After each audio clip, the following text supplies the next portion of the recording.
자, 스무나 교회 보낸 편지입니다. 2장 8절 다 같이 합독하십니다. 스무나 교회의 사자에게 편지하라. 처음이며 마지막이요 죽었다가 살아나신 이가 이루시되. 그랬습니다. 수신교회가 스무나 교회입니다. 스무나라는 이름 자체가 이제 몰약이라는 의미를 가지고 있습니다. 고난, 몰약이라는 의미를 가지고 있습니다.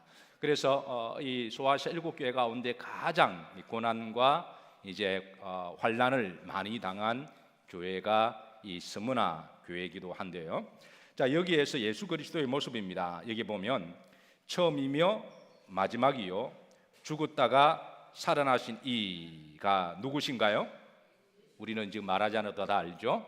바로 예수 그리스도, 부활하신 예수 그리스도. 그러니까 고난에서 다시 부활하신 예수 그리스도. 그러니까 스무나 교회가 지금은 아주 많은 어려움과 고난을 당하고 있지만 이 부활로 하나님이 축복하시는 그 영적 메시지를 전하고 있습니다. 칭찬만 있는 교회입니다. 9절입니다. 합독합니다. 내가 내 환난과 궁핍을 알거니와 실상은 내가 부요한 자니라. 자칭 유대인이라 하는 자들의 비방도 알거니와 실상은 유대인이 아니요 사탄의 회당이라. 자, 가장 환난과 가난과 궁핍을 많이 받았던 교회, 스무나 교회. 물질적으로도 가장 가난한 교회가 스무나 교회인데요. 그러나 영적으로는 어떠한 자라고요? 부요한 그런 교회요 성도임을 주님은 칭찬합니다. 특별히 스무나 교회를 많이 핍박했던 이들 가운데 하나가 유대인들인데, 유대인들 같은 동족이잖아요, 그죠? 근데 이제 같은 동족이 유대교 그리스도인들을 핍박한 거죠. 근데 이제 겉으로는 같은 동족인데 영적으로 보면 그들은 실상은 무엇의 회당이라? 사탄의 회당이라. 그러니까 유대인들이 자신이 지금 무슨 짓을 하는지 모르게 사탄의 영에 미혹되어서 교회와 성도들을 핍박한다라는 거예요. 예. 자, 그리고 10절입니다. 다 같이 합독합니다. 너는 장차 받을 고난을 두려워하지 말라. 볼지어다 마귀가 장차 너희 가운데서 몇 사람을 오게 던져 시험을 받게 하리니 너희가 10일 동안 환난을 받으리라. 내가 죽도록 충성하라. 그리하면 내가 생명의 관을 내게 주리라.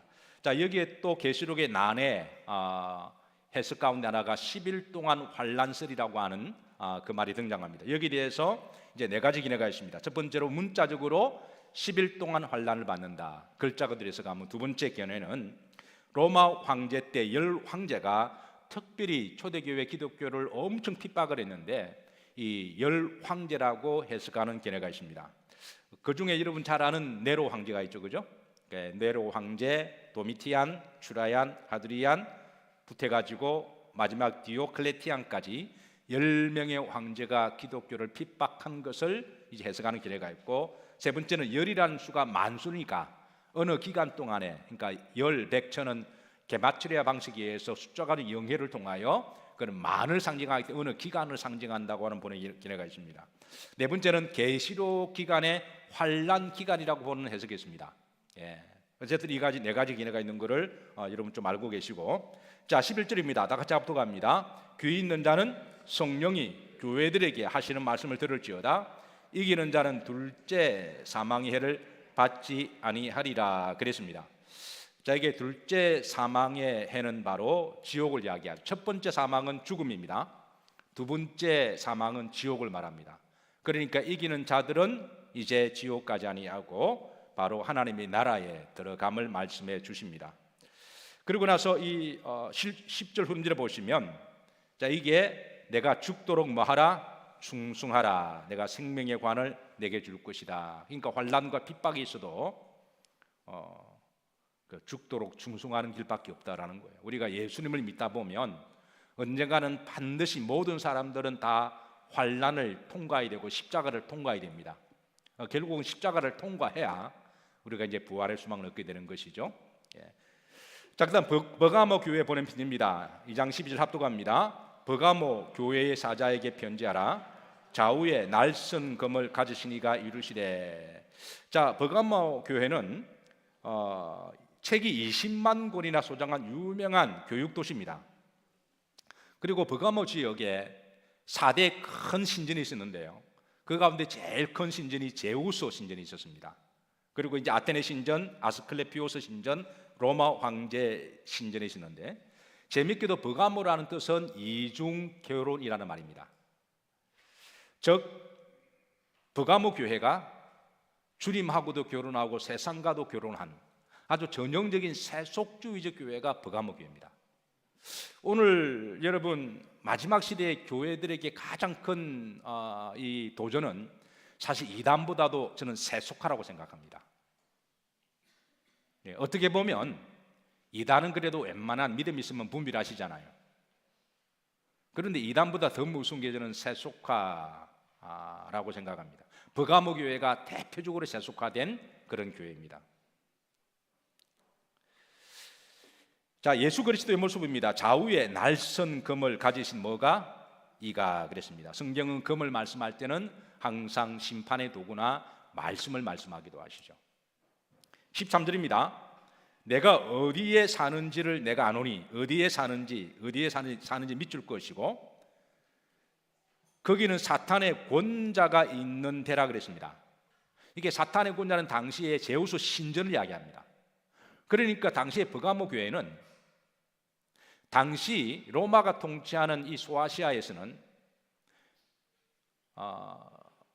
로마가 요구하는 것을 따라줘야만 살 수 있는 그런 사회 구조입니다. 그래서 로마의 신전에 가서 제우스 신전에 가서 절을 하고 그리고 또 이제 교회에 와서 또 이렇게 생활하고 이런 것들이 혼재되어 있는 교회가 버가모 교회인데요. 그래서 예수님께서는 너희들이 이제 주일날은 교회에서 살고 나가서는 버가모 중심으로 세상에서 어디서 사는 내가 안다라고 그렇게 말씀하신 것이죠. 자, 그리고 중간절에 보시면 자, 내가 내 이름을 굳게 잡아서 내 충성된 정인 뭐가 안디바가 너희 가운데 그랬습니다. 그러니까 버가모 교회 가운데 이 칭찬 중에 하나가 바로 이제 안디바에 대하여 소개하는데 이 사람에 대해서는 첫 번째 내 이름을 굳게 잡은 사람이다라고 이야기합니다. 그러니까 당시 로마 황제를 숭배하는 시대에 제우스 이름을 부르고 로마 황제를 붙들어야 사는 세상에 예수님의 이름을 굳세게 잡았던 그 안디바에 대해서 버가모의 그런 성도도 있었음을 지금 칭찬하고 있는 거죠. 그래서 교회들마다 항상 이런 안디바와 같은 충성된 성도들이 있습니다. 두 번째는 충성된 정인이라 그랬습니다. 로마 황제를 이름을 불려야 되는 시대에 예수 그리스도 이름을 말하면 어떤 불이익을 당할 수도 있고 환난을 당할 수도 있고 감옥에 갇힐 수도 있는데 그럼에도 불구하고 주님의 이름을 부끄럽게 여기지 아니하고 하나님이 보내신 내 삶의 현장에서 내가 복음을 전하며 예수님을 증인했던 삶. 여러분 우리가 세속화라고 하는 걸 우리가 교회 다니는 사람들이 우리가 세속화로 이야기를 해서 직장생활 하지 말란 말 아닙니다. 제가 늘 강조하지만 하나님이 보내신 내 직장에서 돈을 벌기 위해서 일하는 것하고 우리가 하나님 일을 하기 위해서 돈 버는 것하고는 다른 거잖아요. 이해가 되시면 아멘 하시죠? 그러니까 내가 돈을 벌기 위해서 성공하고 출세하기 위해서 내가 직장생활을 가지는 것하고 그곳에서 내가 하나님 주신 은사와 달란트를 마음껏 발휘하고 그리고 내가 사람들에게 본을 보이고 또 이렇게 복음을 전하기 위해서 복음의 통로가 되기 위해서 내가 직장생활을 열심히 하는 것하고는 그게 동기와 목적이 다르다라는 거예요. 그래서 이 안디바 같은 사람은 바로 이제 어디를 가더라도 자신의 삶의 현장에서 복음의 증인으로 살았다라는 것이죠. 세 번째입니다. 믿음을 저버리지 않았다. 끝까지 믿음을 지켰던 사람. 이게 바로 버가모 교회도 이런 성도가 있음을 그렇게 칭찬하시고 축복하십니다. 14절입니다. 그러나 내게 두 가지 책망할 것이 있다. 두 가지. 첫 번째, 발람의 교훈을 지키는 자들이 있다. 이 발람에 대해서는 말을 한 민수기 22장이 나오는 사건인데요. 이것도 롱스토리입니다. 한마디로 말하면 민수기 22장에 이스라엘 백성들을 미혹하는 거짓 선지자들입니다. 이단으로 보시면 돼요. 그러니까 이단들, 거짓 선지자들. 그러니까 이 버가모 교회에도 이런 사람들이 있었다라는 거예요. 그러니까 이거는 매 시대마다 항상 교회는 이런 영적인 도전을 받습니다. 왜? 성령이 살아계시면 악한 영도 역사하시잖아요. 그래서 이 발람 같은 이가 이제 후렴절에 보시면 우상의 제물을 먹게 하였고 또 뭐하게 하였느니라 행음하게 했다. 그 부분을 세속화된 부분을 이제 회개하라 말씀하시고 15절에 보면 자 여기 보면 또 다른 이 문제가 있습니다. 바로 니골라당이 또 이 버가모 교회도 있었습니다. 에페소 교회에서도 니골라당이 있었는데요. 이 버가모 교회도 니골라당이 있음을 15절 합독합니다. 이와 같이 내게도 니골라당의 교훈을 지키는 자들이 또다. 에페소 교회는 그래도 니골라당을 잘 분별하고 거기에 대해서는 이제 시험 들지 않았는데 버가모 교회는 워낙 세속화가 되었으니까 여기에서 미혹당하는 사람들이 많이 있었다라는 거예요. 자, 우리 교회에 여러분 그 신천지가 있을까요, 없을까요? 있어요, 없어요? 옆 사람 한번 확인해 보시죠. 여러분 좀 어떤 분은 주무시는 것 같아가지고 이게 그 목사가 막 이게 열심히 나름대로 한다고 땀을 삘 흘리고 하는데 이게 뭐 잠자거나 이렇게 뭐 그러면은 제가 의심이 돼요, 안 돼요? 예. 현재까지 저는 없는 걸 알아요. 그런데 저는 없는 걸 압니다. 아는데 있으면 손 들어 보시죠. 예. 우리 교회는 없습니다. 근데 신천지 보도자료에 없는 교회가 없대요. 이미 다 들어가 있대요. 근데 우리 교회는 없습니다. 예. 그런데 묻습니다. 그동안 한 번이라도 왔다 간 사람이 있을까요, 없을까요? 예, 그걸 어떻게 아세요? 아마 모르긴 몰라도 있을 거예요. 그런데 와서 보니까 이 교회는 안 되겠다 하고 에페소 교회처럼 이 니골라당이 에페소 교회에서는 발을 못 비추고 이렇게 나가버렸거든요. 근데 버가모 교회는 여기에 뿌리를 내렸습니다.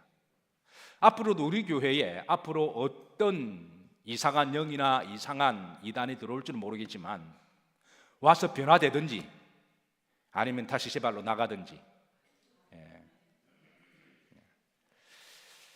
자, 16절입니다. 합독합니다. 그러므로 회개하라. 그리하지 아니하면 내가 내게 속히 가서 내 입의 금으로 그들과 말이라 사오리라 그랬습니다. 자, 17절입니다. 합독합니다. 뭐 있는 자는 귀 있는 자 밑줄 것이고 나에게 주시는 말씀이에요. 각자에게 성령이 교회들에게 하시는 말씀을 말지어다 들을지어다. 성령은 항상 시공을 초월하시는 거죠.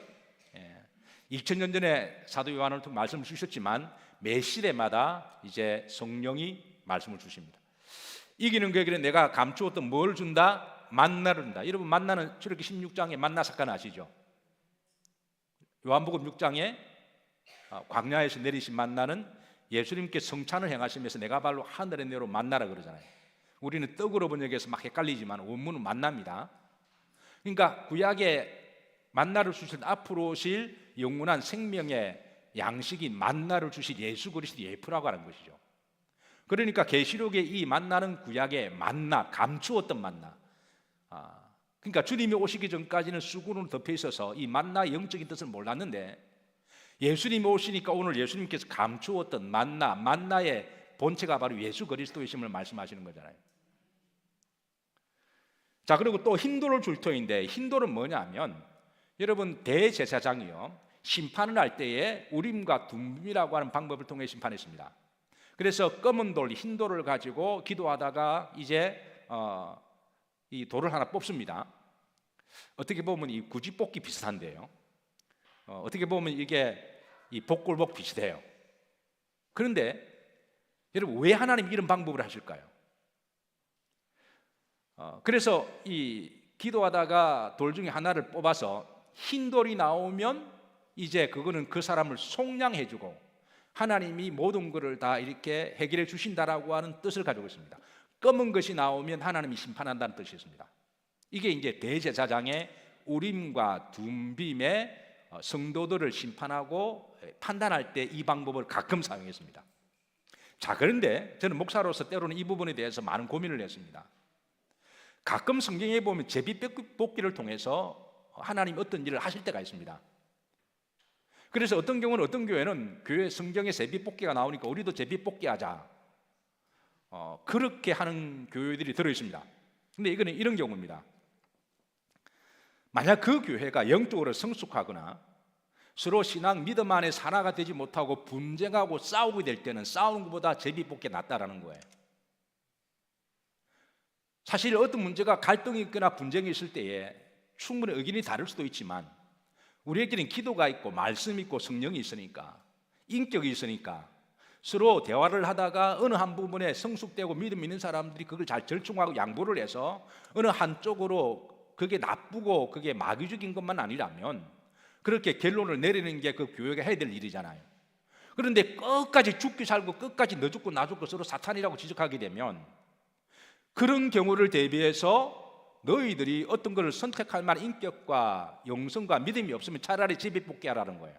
이해가 되십니까? 그러나 그거는 차선입니다.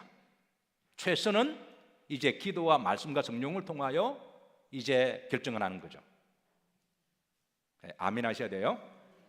자, 그런데 그런데 하나님은 가끔 대제사장에게 우림과 둠밈을 통하여 이렇게 어떻게 보면 제비뽑기 비슷하게 이런 방식을 하게 하셨느냐? 여러분, 대제사장이라고 해서 기도할 때마다 하나님이 다 응답 주시는 건 아닙니다. 제가 늘 강조하지만 응답을 주시고 역사하시는 분은 주권은 하나님께 있나요? 사람에게 있나요? 그건 하나님께 있습니다. 물론 저도 한 시대 목사로서 저의 늘 딜레마가 기도가 제가 개척을 할 때부터 이상하게 개척하면 아픈 사람들이 많이 와요. 가난한 사람들이 많이 옵니다. 그래서 전도사가 열심히 목숨 걸고 내가 더 열심히 기도하고 하면 어떤 경우 역사가 일어나요. 근데 또 그게 소문이 나가지고 막 몰려와요. 근데 또 열심히 하면 또 안 나아요. 그럼 내가 영역이 없는 것처럼 보이고 내가 죄송하고, 이 딜레마와 갈등 속에서 하나님 앞 끊임없이 주의 종이 기도할 때마다 벌떡벌떡 일어나고 기도할 때마다 응답이 내려 기도할 바로 이렇게 일어나면 얼마나 좋아요. 또 아멘 하시네 또. 물론 그러면 좋습니다. 그렇게 되면 그 모든 주권은 누구한테 있나요? 사람한테 있는 거잖아요. 우리가 열심히 기도하고 믿음은 기본적으로 해야 될 일이지만 주시고 역사하시는 분은 하나님이십니다. 그리고 하나님이 필요하실 때는 미루기도 하십니다. 왜? 당장 주었다가는 이게 더 안 좋을 수도 있는 거고, 때로는 시간의 과정을 통해 하는 치유라는 경우도 있거든요. 우리가 시간이 지나야 곡식도 자라고 시간이 지나야 사람도 열매도 맺고 하는 거잖아요. 사람이 화장실 들어갈 때 나올 때 다릅니다. 당장 죽게 생겼는데 하루 만에 기도 그다음 응답 받으면 그 사람 믿음 안 자라. 절대 믿음 안 자라요. 때로는 고난을 당하고 얻어 터지기도 하고 눈물 콧물 다 빼고 하늘이 노랗고 눈이 그냥 앞이 캄캄하고 가슴이 먹먹하고 이런 막장 끝까지 가서 그때 응답 받았을 때 그때 그 사람이 그 과정 인격도 변하고 영성 겸손해지고 막 그런 거잖아요. 어쨌든 응답하시고 역사하시는 분 하나님이십니다. 그러니까 제사장도 이제 어떤 문제가 생기실 때 공동체를 위해서 어떨 때는 하나님 응답을 주시고 역사를 하게 하시지만 어떤 경우는 기도해도 응답이 없잖아요. 그러나 결정을 내려야 할 때, 그럴 때 제사장이 개인적인 주관이나 감정에 따른 어떤 문제를 이렇게 결정지기보다도 하나님께 내어 맡기고 그런 결정조차도 내어 맡기고 우림과 둠밈을 사용했다라는 거예요. 그렇다고 그런 방식이 항상 성경적이거나 항상 그런 방식이 아니라는 거예요. 그래서 우리가 항상 이 두 가지를 플렉시블하게 우리가 하나님의 역사하심을 믿고 서로 하나님이 나중에 역사하시고 응답하지 않다고 할지라도 우리가 하나님께 내어 맡기고 하나님 주신 인격과 믿음과 말씀과 상식을 가지고 우리가 판단해야 될 때가 있다는 거예요. 어쨌든 이게 힌도는 바로 제사장들의 결정을 사용할 때 hin은 사용하는 방법인데, 이게 힌도를 준다고 하는 것은 바로 이제 하나님께서 우리에게 속량을 무죄하게 한다고 하는 그런 이제 회개하고 용서하신다고 하는 상급입니다. 자, 그 다음에 이제 두아디라 교회입니다. 18절입니다. 두아디라 교회 사자에게 편지하라. 그의 눈이 못 같고 불꽃 같고 그 발이 빛난 못 같고 주석 같은.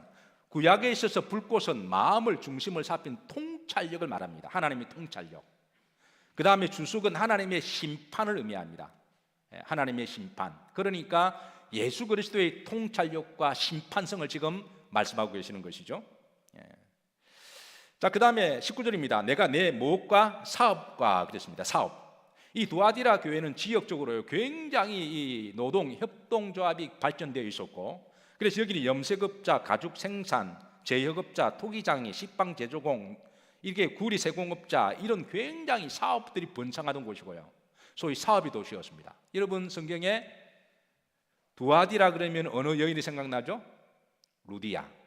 이게 루디아가 자주 장사를, 바로 사도행전 16조에 나오는 바로 루디아가 여기에, 그래서 이 두아디라는 어떤 사업하면 누구 하면 어느 사업 이렇게 말할 정도로 마치 미국에 가면 실리콘밸리에 가면은 그게 이제 창업하는 회사들이 많이 모였고, 우리나라 뭐 거제도 가면은 뭐 이렇게 배공장 많듯이 두아디라가 바로 그런 교회입니다. 그래서 사업이 굉장히 많고 종류도 많고 번창했던. 그래서 지금 그 이야기를 하는 거예요. 내가 내 사업가. 그런데 한 가지 재미있는 거는 이 두아디라 교회는 이제 이런 물질의 육적인 사업뿐만 아니라 영적인 사업도 잘했음을 알려주고 있습니다.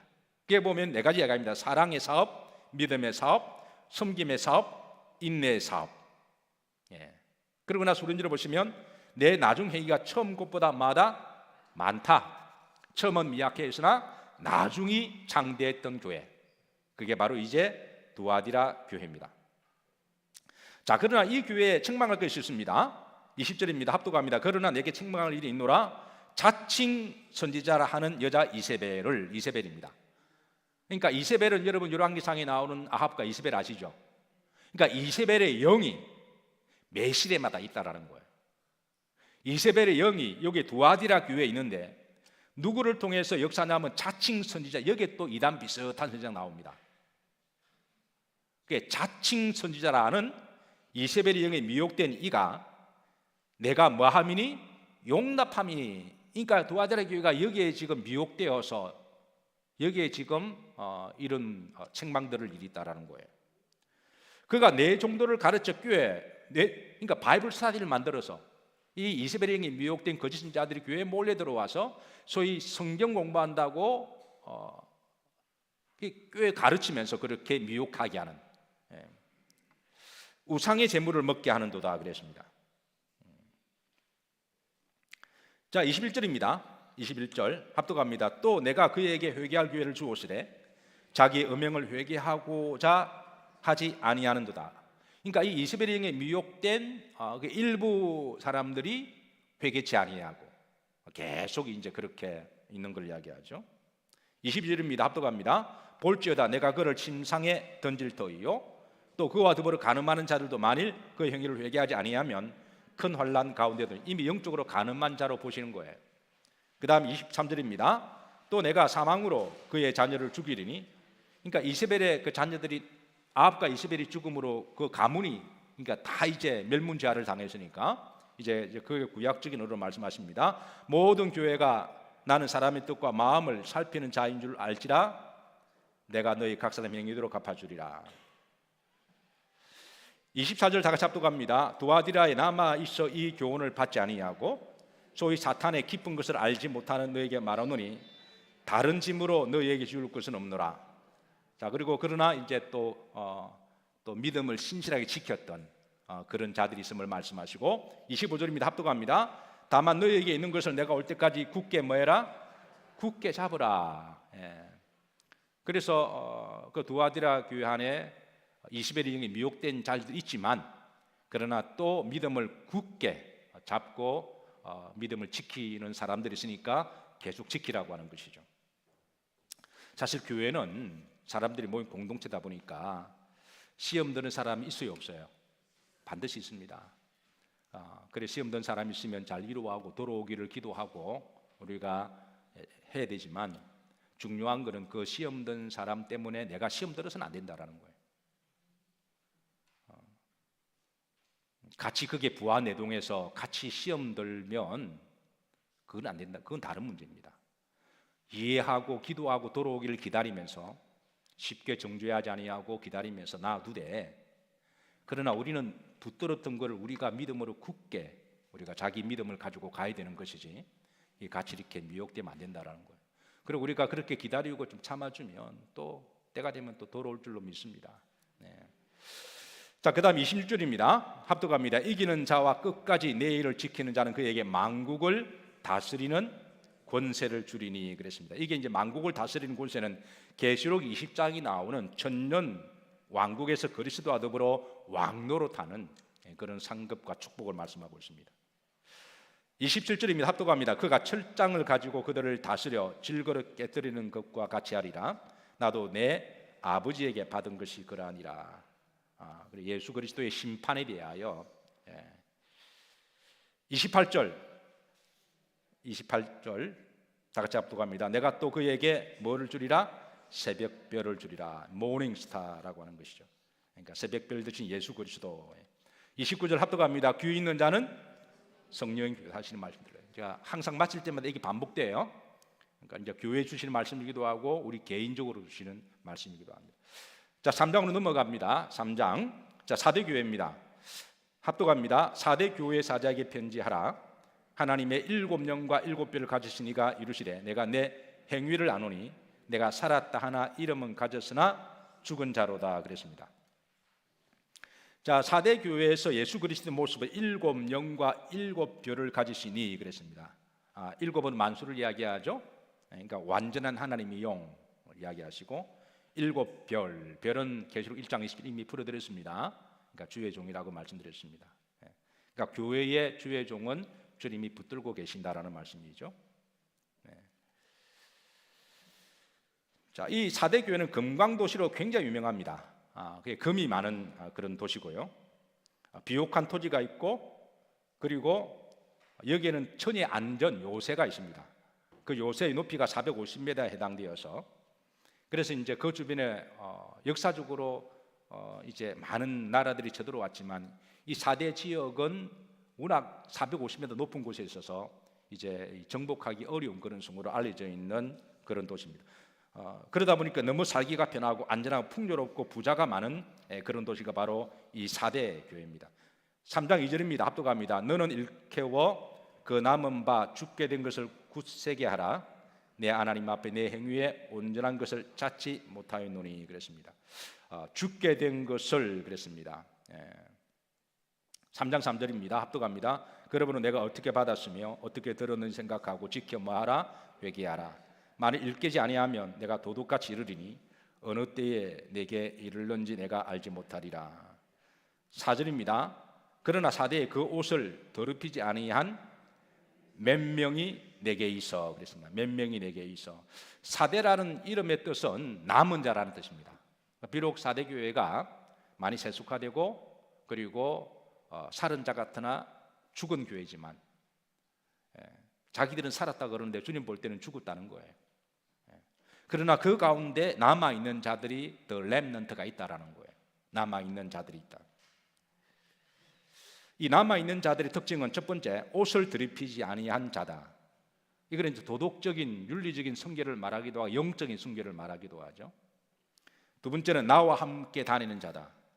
늘 주님과 동행하기를 사모했던 자다. 3장 5절입니다. 합독합니다. 이기는 자는 이와 같이 흰옷을 입을 것이요 내가 그 이름을 생명책에서 결코 지우지 아니하고 그 이름을 내 아버지 앞과 그 천사들 앞에서 말이라 시인하리라. 6절입니다. 합독합니다. 귀 있는 자는 성령이 교회들에게 하시는 말씀을 들을지어다. 자, 필라델피아 교회입니다. 자, 필라델피아 교회는 스무나 교회처럼 칭찬만 있는 교회입니다. 자, 필라델피아 교회 사자에게 말하 편지하라. 거룩하고 진실하사 합독합니다. 다윗의 열쇠를 가지시니 곧 열면 닫을 사람이 없고 닫음이 열 사람이 없는 그가 이루시되 그랬습니다. 필라델피아라는 말은 형제 사랑입니다. 필라하고 델피아라는 말 하신다는 거죠. 그래서 필라는 형제, 델피아는 사랑이라는 말. 그리고 형제 사랑이 참 많은 교회. 그래서 이 형제 사랑, 형제들끼리 모여서 이야기하고 이렇게 이제 인생을 논하고 진리를 논하고 그래서 여기서 파생되는 말이 이제 필라소픽이라고 하는 철학이라는 말이 나왔죠. 그래서 히랍에서 철학이라는 말은 사람들이 모여서 인생의 진리를 찾고 답을 찾는 그래서 정말 인생이 뭔가 진리가 뭔가 그렇게 고민하고 살았던 연구했던 사람들을 철학자라고 말하잖아요, 그죠? 그래서 필라델피아는 사랑이 형제 사랑이 있는 교회고 다윗의 열쇠 다윗이 골리앗과 승리하고 난 다음에 다윗이 칼을 보관했습니다. 그래서 그 다윗의 칼을 보관하고 그 다윗의 그 열쇠를 가지고 있었거든요. 그래서 오늘 이 필라델피아 교회에게 이제 너희들이 믿음으로 이겼으니 내가 이 다윗의 열쇠를 바로 이제 주겠다라고 하는 그런 구약적 배경에서 그 상급을 말씀하고 있습니다. 열면 닫을 자가 없고 닫으면 열 자가 없으리라. 이거는 이제 천국문을 말씀하시는 것이고 8절입니다. 합독합니다. 볼지어다 내가 내 앞에 열린 문을 두었으되 능히 닫을 사람이 없으리라. 내가 내 행위를 나누니 내가 작은 능력을 가지고서도 내 말을 지키며 내 이름을 배반하지 않았도다. 열린 문을 두었다 그랬습니다. 이 아시아 7교회 가운데 가장 선교를 많이 했던 교회가 필라델피아 교회입니다. 네, 그래서 필라델피아가 이 선교를 많이 한 교회, 그거를 아시고 주의 이름으로 주가 서시겠다 하실 때에 이제 선교를 했던 그런 많은 교회가 바로 이 필라델피아 그런 교회고, 이런 교회와 성도를 향하여 하나님이 이제 약속의 그런 상급을 주시는 말씀입니다. 자, 내 행위를 나누니 내가 작은 능력 가지고, 필라델피아 교회가 작은 교회였습니다. 그렇게 뭐 큰 교회고 뭐 그런 교회는 아니지만, 그러나 칭찬만 있는 교회, 형제 사랑 있는 교회, 선교하는 교회, 그런 교회가 필라델피아 교회입니다. 내 이름을 배반하지 않았도다 그랬습니다.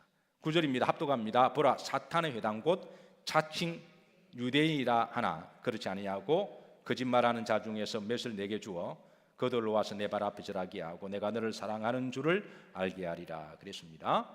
그래서 역시 이 필라델피아 교회도 여러 환난과 핍박이 있었지만 유대인들의, 그러나 끝까지 믿음을 지켰던 그런 교회임을 말씀하시고, 10절입니다. 내가 나의 인내의 말씀을 지켜천정, 밑줄을 좀 그으시고요. 내가 또한 너를 지켜 시험의 때를 면하게 하리니 이는 장차 온 세상 임하여 땅에 거하는 자들을 시험할 때라 그랬습니다. 자, 11절입니다. 합독합니다. 내가 속히 오리니 내가 가진 것을 굳게 잡아 아무도 내 면류관을 빼앗지 못하게 하리라. 여러분 계시록을 계속 읽어 내려가면서 속히 온다라는 말씀 계속 반복 나오죠. 그죠? 장차 오리라, 속히 오리라, 곧 오리라, 그죠? 여러분 들으셨죠?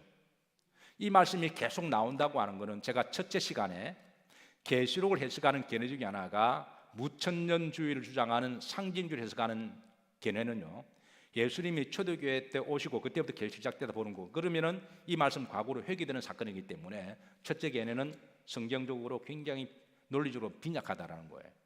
그러니까 계시록은 마지막 때 되어질 일입니다. 자, 그 다음에 12절입니다. 합독합니다. 이기는 자는 내 하나님 성전의 기둥이 되게 하리니. 성전의 기둥이 된다. 여러분 솔로몬의 성전에는 두 기둥이 있죠. 그게 이제 야긴과 보아스라고 하는. 이기는 자는 성전의 기둥 되게 하겠다. 야긴은 하나님이 세우신다. 보아스는 능력이죠. 그래서 이제 구약의 성전의 기둥과 같은 하나님이, 성지순례 가시면 이 필라델피아 교회의 유물이 남아 있는데 그 기둥이 지금 남아 있어요. 아마 가셔서 보신 분들도 계실 텐데 기둥이 굉장히 두껍습니다. 두 사람이 이렇게 안아도 이렇게 다 품지 못하는 큰 기둥이 지금 남아 있어요. 그가 결코 다시 나가지 아니하리라. 합독합니다. 내가 하나님의 이름과 하나님의 성 곧 하늘에서 내 하나님께로부터 내려오는 새 예루살렘 이름과 나의 새 이름을 그 위에 기록하리라 그랬습니다. 13절 합독합니다. 귀 있는 자는 성령이 교회들에게 하시는 말씀을 들으라. 그러니까 지금 7교회를 말하면 계속 이 말씀을 반복하고 있습니다. 이거는 모든 시대의 마지막 시대의 교회들과 성도들에게, 여러분들에게 주시는 말씀이라는 거예요. 따라서 하십니다. 나에게 주시는 말씀입니다. 자, 라우디가 교회입니다. 마지막 라우디가 교회 7번째입니다. 합독합니다. 라우디게아 교회 사자에게 편지하라. 아멘이시요 충성되고 참된 증인이시요 하나님의 창조의 근본이신 이가 이르시되. 유일하게 칭찬 없는 교회입니다. 책망만 있는 교회입니다. 재미있는 거는 이 라우디게아, 라오스라는 말은 민족이고 디케아는 다스리다는 말이거든요. 이 두 단어 합성이 라오디케아입니다. 그러니까 민중이 통치하고 다스리는 교회. 그러니까 아시아 7교회를 역사적으로 점진적으로 이렇게 쭉 시대별로 쭉 나아가게 되면 이것도 또 기가 막히게 맞긴 맞아요. 역사의 맨 마지막에 나타난 교회 현상이 이 라오디게아 교회 같은 그런 모습이라는 거죠. 오늘 우리가 살아가는 세상은 소위 민주주의라는 말을, 인본주의, 민주주의라는 말을 세상 사람은 좋게 이야기하잖아요, 그죠? 그러니까 민주주의, 인본주의가 오늘 이 시대의 그냥 그 사람들에 대한 통치 철학이고 이념입니다. 인본주의는 사람이 중심되는 거죠. 민주주의는 합리적으로 의논해서 다수결이 결정하는 거잖아요. 그 자체는 나쁜 것은 아닙니다. 그런데 이게 때로는 신앙의 걸림돌이 될 수가 있는 거예요. 인본주의가 다 나쁘다고 말하는 건 잘못된 겁니다. 그러나 인본주의가 100% 맞는 것은 아니잖아요. 인본주의, 우리 그리스도인들은 신본주의로 살아가는 거잖아요. 민주주의가 합리적인 판단이지만 그렇다고 소수가 항상 틀린 것은 아니잖아요. 이상한 사람들이, 히틀러와 게베스 같은 사람들이 대중을 이용해서 최면 걸어가지고 독일 국민들을 다수결로 그렇게 해서 그렇게 나온 게 히틀러 그 독일 제국이잖아요. 그러니까 우리가 다수를 존중하지만 다수가 가지고 있는 독소 같은 그런 요소들이 있기 때문에 그런 것들을 잘 분별해야 되는 것이죠. 라우디케아, 라오스 민중, 디케아 다스리는, 그러니까 인본주의적이고 민주주의적인 그런 세상, 지금 우리가 그런 세상 속에 살아가고 있는 거죠. 자, 라오디가 교회, 여기 보면 예수 그리스도의 모습은 아멘이시고 충성되고 참된 증인이시고 하나님의 창조의 근본이신 이가 이르시되. 자, 라오디가 교회 모습 네 가지입니다. 민중이 중심되는 교회. 자, 두 번째, 물질이 부족함이 없는 교회입니다. 당시 소아시아에서 가장 부유한 도시가 라오디가 지역이었습니다. 가장 잘 살았던, 물질적으로 풍요한 시대입니다. 오늘 이 시대의 역사의 마지막을 달려가면서 얼마나 우리가 지금 잘 사는 세상에 살아가나요? 물질적으로 아주 부유한 도시, 세 번째, 의학이 발전된 도시입니다. 여기에 보면 의학파들이 많이 모여서 의학을 연구해서, 아까 두아디라 교회는 사업으로 유명한 도시였다면 이 라오디아 교회는 의학으로 유명한, 그 당시 의학 대학도 있었고요. 특히 안과는 굉장히 유명한 안과 대학이 있었습니다. 그리고 뛰어난 타협의 도시입니다. 이 라오디게가 잘하는 게 정치를 참 잘해요. 정치라고 하는 거는 우리가 좋게 해석하면 타협을 하는 거잖아요. 그런데 나쁘게 해석하면 여기는 진리도 없어요. 이익만 되면 다 그냥 간에 붙고 설계 붙으니까. 우리가 타협을 하더라도 신념을 가지고, 철학을 가지고, 신앙의 기준을 가지고 타협을 해야지. 하나님 팔아서 사탄하고 이게 그리하면 안 되잖아요, 우리가. 그러니까 정치라고 하는 말은 좋을 수도 있지만 이게 굉장히 위험할 수도 있는 거잖아요. 정치는 바를 정자 다스를 치차인데, 바르게 통치하면서 때로는 잘 타협해가는 것을 해야 되는데, 이걸 위해서 무슨 짓을 한다, 이거는 굉장히 위험한 거잖아요.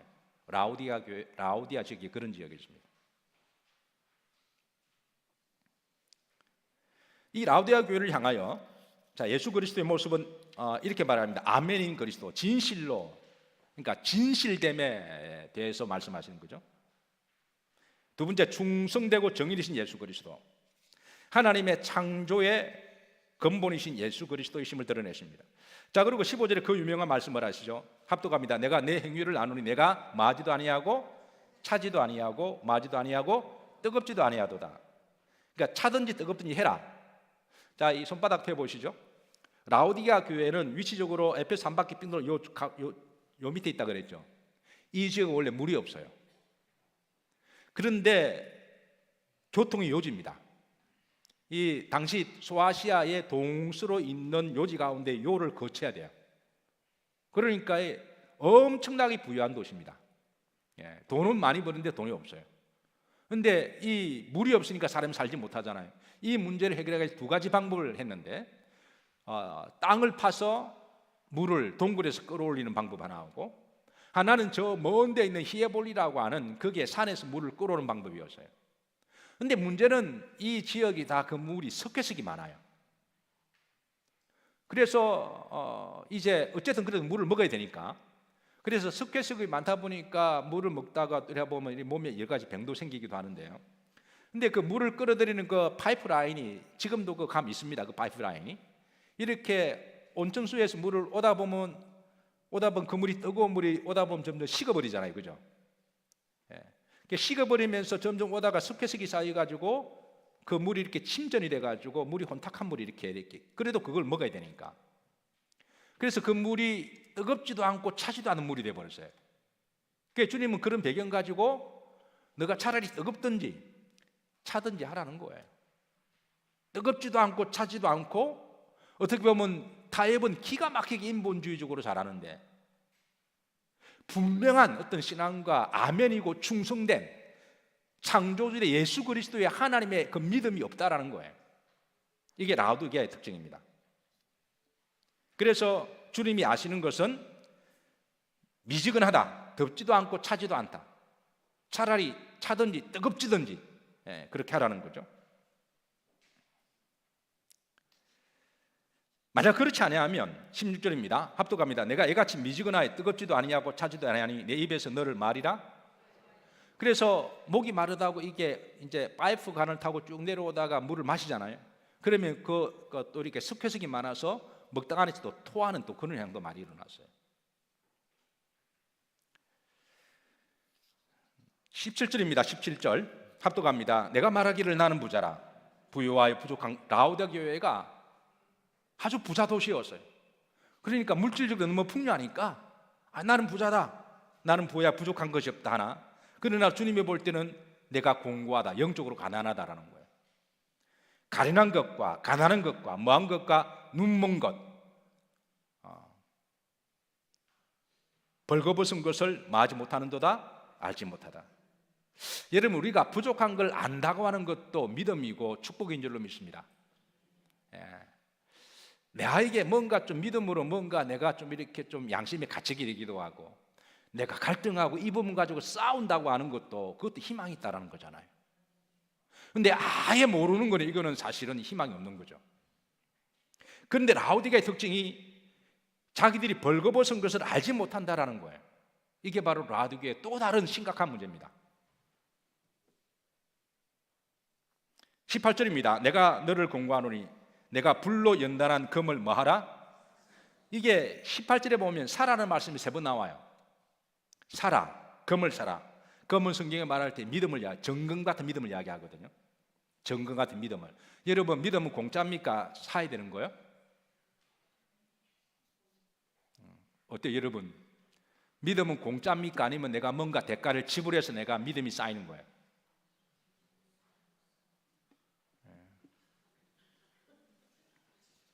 믿음도 사야 됩니다. 그냥 믿음 좋은 사람 제가 한 사람도 없어 보니. 믿음 좋은 사람들 보면요, 다 대가를 지불하신 거예요. 그 기도를 지불하셨던, 눈물을 지불하셨던, 헌신을 지불하셨던, 충성을 하셨던, 헌물을 하셨던, 절대 그냥 믿음 절대 안 좋아집니다. 믿음도 우리가 사야 됩니다. 그런 마음으로 시간을 투자를 하던, 흰옷을 뭐하라? 사라. 여기도 사라는 말씀이에요. 그 다음에 안약을 뭐해라? 사서. 그러니까 이 라오디게아 지역에 그 유명 안약 대학이 있었거든요. 그 지역이 건조한 지역이고 석회성이 많다 보니까 눈 나쁜 사람들이 많아졌어요. 중요한 거는 사라는 거예요. 우리가 신앙생활에 이 밸런싱을 잘 맞춰야 됩니다. 신앙은 여러분 구원이 공짜입니까? 아니면은 그 공짜가 아닙니까? 구원을 공짜로 받은 여러분과 제가 볼 때는 공짜지만 이거를 대가로 지불하신 하나님 볼 때는 십자가를 지불하신 거잖아요. 그래서 이 두 가지 밸런스 우리가 잘 맞춰야 됩니다. 교회 와서 모든 것이 다 공짜 같지만, 여러분 오늘 공짜로 간식 잘 드셨나요? 누군가가 그거를 헌신하신 분이 계시잖아요. 그렇지 않아요? 그죠? 그러니까 믿음은 여러분 우리가 이게 양극단으로 치지 말입니다. 밸런싱을 잘 맞춰야 돼요. 우리가 받은 구원을 우리는 공짜로 받았지만 결코 공짜가 아닙니다. 우리가 그거를 안다면 우리가 믿음을 가볍게 가치 있게 가치 없게 생각할 수는 없는 거죠. 자, 19절입니다. 합독합니다. 물은 내가 사랑하는 자를 책망하게 징계하노니 그러므로 내가 열심을 내라. 뭐해라? 회개해라. 비록 라오디아 교회가 민주주의 교회고 인본주의적 교회고 그리고 영적으로 가난하고 물질적으로 부유하고 깨달지를 못하지만 그래도 내가 사랑한다. 왜? 교회는 그래도 주님의 교회니까. 초대교회 중에 말도 많고 탈도 많은 교회가 고린도 교회입니다. 그런데 주님은 그 교회를 사랑하셨어요. 왜? 교회는 주인은 주님이시니까. 그래서 사랑하기 때문에 주님은 징계하시는 거예요. 그래서 끝까지 회개하고 돌아오기를 소망하시는 예수 그리스도. 3장 20절입니다. 합독합니다. 볼지어다 내가 문 밖에서 두드리노니. 그 유명한 성화에 있죠. 문 밖에 두드리시는 예수님. 그러니까 밖에서 손이 피가 나도록 두드리시는데 열어주지 않는 교회. 그 라오디아 교회입니다. 주님은 우리의 마음을 피가 나도록 두드리시는데 열지 않는 사람들, 끝까지 자기 마유회로 끝까지 믿는 사람들.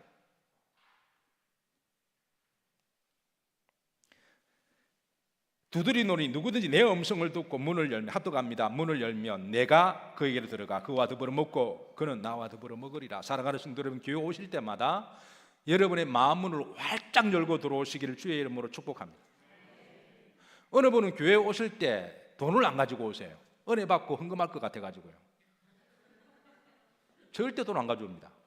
딱 헌금할 거 딱 1,000원, 2,000원 이 정도. 많은 10만 원 안 가져와요. 자기도 모르고 은혜 받으면 이렇게 낼 것 같으니까. 여러분 교회 오실 때 마음 문을 활짝 열고 오셔야 돼요. 이미 자기 생각, 자기 고집 이거 가지고 들어오면요 주님이 아무리 두드려도 열리지 않습니다. 그래서 여러분 교회 어린아이처럼 순백한 믿음으로 오셔서 예수님만 바라보시고 여러분 기도하시고 찬송하시고 마음이 열리시기를. 그래야 주님이 들어가시고 성령이 들어가시고 말씀이 들어가잖아요. 그래야 역사가 일어나죠. 그래야 주님이 죽이든 살리든 고치든 그렇게 주님이 역사하시는 거지. 어쨌든 우리 그리스도인들은 교회에 올 때와 갈 때는 달라야 됩니다. 어쨌든 오실 때와 갈 때 달라야 돼요. 저는 교회 여러분 오실 때와 갈 때와 다르기를 주의 이름으로 축복합니다. 네, 오늘 밤에 여러분 은혜롭게 잘 돌아가세요. 또 가서 또 싸우지 말고 은혜롭게 잘 돌아가시고. 마지막입니다. 21절. 많은 자는 이기는 자는 내가 내 보좌에 함께 앉게 하여 주기를 내가 이기고 아버지 보좌에 함께 앉은 것 같이 하리라. 여러분 마지막 시대는 다른 대안이 없습니다. 이기는 수밖에 없어요. 조금 세부적으로 나누면 이제 구약시대, 신약시대 그리고 조금 더 세부적으로 나누면 계시록 시대라고 말할 수가 있습니다. 근데 계시록 시대는 워낙 미혹하는 영, 이게 매 교회들마다 지금 이세벨 영이 있죠, 니골라당이 있죠, 사단의 권자가 있죠. 그러니까 마지막 시대는요 교회들마다 문제없는 교회가 없어요. 문제는 얼마나 많이 있느냐 적게 있느냐의 문제인데요, 그 교회들마다 우리 영리교회 같은 교회가 없어요. 왜 아멘 안 하세요? 저는 그렇게 믿습니다. 저는 제가 참 여러 가지로 부족한 목사인데도 우리 영일교회를 제가 섬기는 게 저는 제 축복이라고 저는 믿습니다. 참 좋은 성도들을 만나서 목사가 부족한데도 뒤에서 내 욕 안 하고, 내 욕하신 분을 회개하세요. 내가 다 봐주도록 할게요. 그런데 부족한 목사를 여러분들이 그래 믿어주시고 참 고맙죠. 고맙고 감사하고. 완벽하지는 않지만 어쨌든 저를 목회하면서 이렇게 교회를 가만히 보면요 교회들마다 싸우고 싶어 싸우는 교회가 없고요 상처, 아픔과 눈물이 없는 교회가 없습니다. 그게 비하면 제가 볼 때 여러분은 복받은 분들이에요. 옆으로 보시면 우리 서로 복받았습니다. 인사 한번 하시죠. 네. 어쨌든 마지막 시대 교회가요 라오디아 교회 같으니까 마지막 시대 이기는 수밖에 없습니다. 그래서 여러분 이 계시록에 보면요 여기는 이기는 자, 회개하라 이기는 자 말밖에 없어요. 아까 계속 회개 이기는 자 나오죠. 은혜의 시대는 웬만하면 봐줘요. 은혜의 시대는 웬만하면 넘어가지고 봐줍니다. 근데 마지막 시대는 적그리스도의 영이, 마지막 시대 활동할 적그리스도 영이 있잖아요. 많은 적그리스도의 모형들이 있잖아요. 계시록 13장 가면 제가 좀 풀어드릴게요. 적그리스도가 있잖아요, 실제로. 그래서 워낙 뱀처럼 용처럼 역사를 하기 때문에 많은 사람들이 미혹을 당합니다. 그리고 또 워낙 마음이 완악해져서 이걸 잘 회개하지도 않습니다. 그래서 마지막 세대는 여러분 이기는 수밖에 없어요. 다른 길이 없습니다. 사랑하는 성도 여러분, 어쨌든 목사가 이겨야 될 부분은 목사도 이겨야 되고, 여러분들이 이기셔야 될 부분은 여러분들이 이기시기를 주의 이름으로 축복합니다. 예. 자, 마지막 20절 합독합니다. 귀 있는 자는 성령이 누구들에게 나에게 하시는 말씀을 말지어다 들을지어다. 예, 말씀을 마치도록 합니다. 우리 찬양 들으시고